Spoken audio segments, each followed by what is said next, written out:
Hürmetli vatandaş, muhakeme ve vaziyet. Bugünkü ıslaq işkemeğine 21 yıl 12. ayının 19. günü. Yukarıda körüp ettik vatandaşım. Biz dedik 20. asırın 60. yıllarda adet matbuatlarda başlanğan elişiş. Mesela şu vaxtı Juguçin, Yangshanjin, yana başkalar mesela Dingto, Liangmosha degenler birleşip çıkaran, oturgu çıkaran birla parça makale yaki konkret parça makale Hayri Bagvan. Yani Hayri Pak emeldarının taxtın düşüşü. Ameliyatda 1958 yılındaki Lushan yığınında, Lushan tağıdaki yığında Fın daxoyini əməldə elib taşlaşqa dağıtmalab yazılğan əsər, drama, teatr.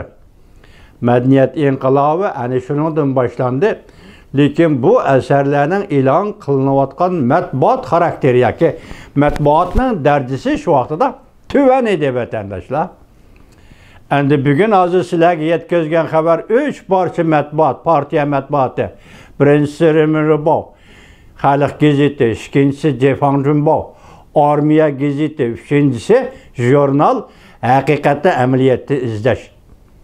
Bu Cumhuriyet Partiyasının kaniyi, zuvani, nayta qattiq tutadigan 3 çoğ matbuat Cumhuriyet Partiyasının siyasi müşabbetmatlar arqali joy-joylardagi, o'lka-o'lkalardagi, oblastlardagi yerlik gazetlargacha tarqaladi.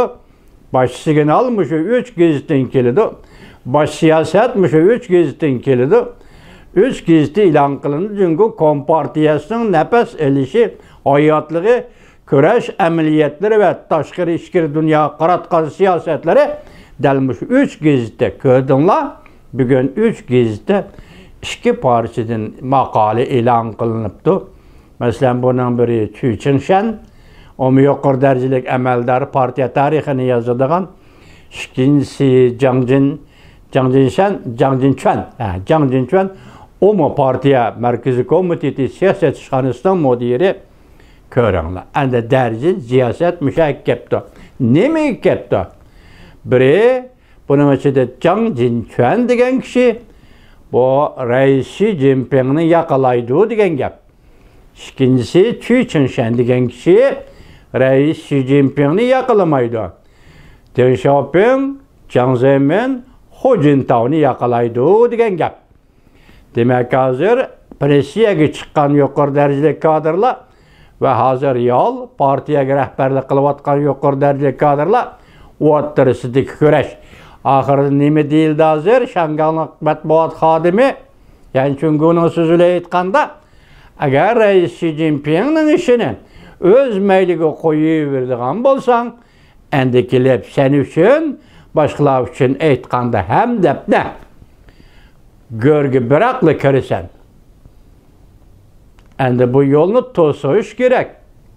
20. qurultay chaqirilishdan burun bu yo'lni to'sish kerak. Shu vaqtida Jungo'ning chiqish yo'li bo'ladi debdi. Bu yerda qiziqarli bir nuqta vatandosh. Partiya amaldorlari o'rtasidagi partiya ichidagi siyosiy kurashning matbuot chiqishi bu boshqa bir gap. Biroq buning armiya gazeti aralashibdi. Uning ustiga hozir ko'ryapsiz, biz so'zlab kelyapmiz vatandosh, Tayvan bo'g'izida urush portlamdi. Rais Xi Jinping o'ziga ishonib Tayvanga harbiy aeroplanlarni evatib keldi hozirgacha.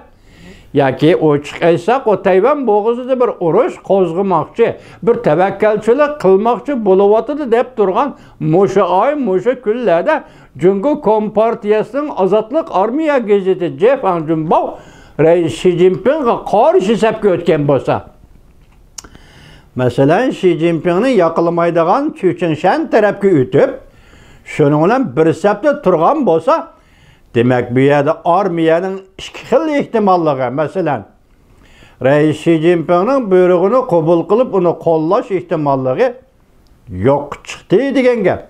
Ikkinchisi Rais Xi Jinpingning armiyaga buyruq tushirib, urush qo'zg'amoqchi bo'lganligim yo'q chiqdi degan gap.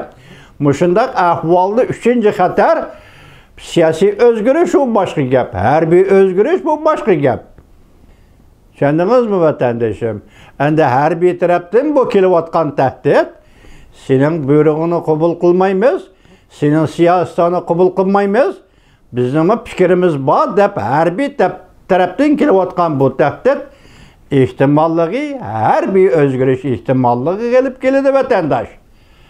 Biroq şunun qaraqki endi mush yil 2021 yilning qish oylari va oxiriga kelganda shundoq zo'r o'zgarish bo'lishi mumkin deb biz mush yilning 5-yili sizlarga leksiyalarni so'zlab keldik.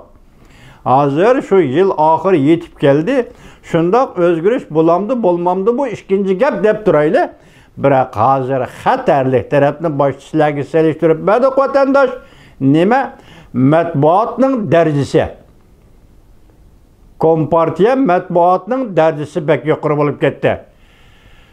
Madaniyat inqilobi boshlangan davrda partiyaga hujum qiladigan kishilar matbuotga bu darajada yuqori matbuot chiqargan emas.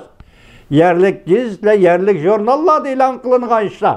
Xayriy Bog'van, xayrining amaldan qoldirilishi degan asar to'g'risida fikrlar. Bugun bu Cungo Kompartiyasının rəhbərligidəki yoki organ gazeti Rıbo, Xalq gazeti, haqiqatni əməliyyatdan izlash jurnali, ondan keyin Japan Jumbo Armiya gazeti o'ttirisida partiyaning ichki qismidagi kurash oshkorlandi. Bütün mamlakatga oshkorlandi. Bütün partiyaga oshkorlandi. Bütün dunyoga oshkorlandi desangiz, bu kurashning avjining qaysi darajaga berib yetganligini va bundan keyin nima ishning yuz berganligini tasavvur qila olasiz vatandoshlar. Balki bu kompartiyaning taktikasi bo'lishi mumkin deyli. Lekin ahvol shu darajaga yetdi, bu gap yuqori darajali gazetlarda e'lon qilindi desa, demak hozir Cungo Kompartiyasi yoki Xi Jinping o'zining qo'l ostidagi partiya matbuotlarini kontrol qila olmadi yoki kontrollikni yo'qotib qo'ydi degan ma'no chiqadi vatandosh. Endi buni taktikalik siyosat deganda bunda chaqchaq yo'q vatandoshlar. Bu hokimiyatga, davlatga munosabatli ishda chaqchaq qiladigan ish bo'lmaydi-da. Hozir bu ikki nafar kishi yozgan maqola, ikkinchisi partiyaning organ gazetida e'lon qilgan maqolalar bilan birga o'zining darajasimi biri Cungo Kompartiyasi Markaziy komitet ishxonasining siyosat ishxona tadqiqot mudiri. Yana birisi Cungo Kompartiyasi tarix va hujjatlar tadqiqot institutining mudiri. Bu ikkisining darajasi partiyaning jonijon tomiriga, ya'ni tashviqot sohasida tuyuqsiz o'ttirg'i chiqib bu holga kelishi hozir Cungoning vaziyatining qaysi darajaga kelib qolganligini bilib olasiz. Ikkinchisi dali shundoq payti ulgurib kelgandek ma ishlarni qaranglar. O'rinlashtirish shundoqmi? Masalan, Tayvan tarafdan yoki boshqa tarafdan buni tushungil olmaydi. Bu maqolalar 9-13 kuni Cungo Kompartiyasining organ gazetida e'lon qilinibdi. Tunigun 18 kuni Tayvanda o'tkazilgan referendum. Buningda prezident Tsai Ing-wenning g'alaba qilishi, hokimiyat sirtidagi Kuomintang partiyasining dag'da qilishi, hozir men boshda aytdim-ku, kelar yildan boshlab aytganda intayin xatarlik deydi. Biz shundaq paytda Uyg'ur xalqini Xudoning aman saqlashiga topshiramiz. Shundaqla Uyg'ur xalqi to'g'risida Amerika Qo'shma Shtatlarining davomli ega bo'lishini Amerika xalqidan umid qilamiz vatandoshlar.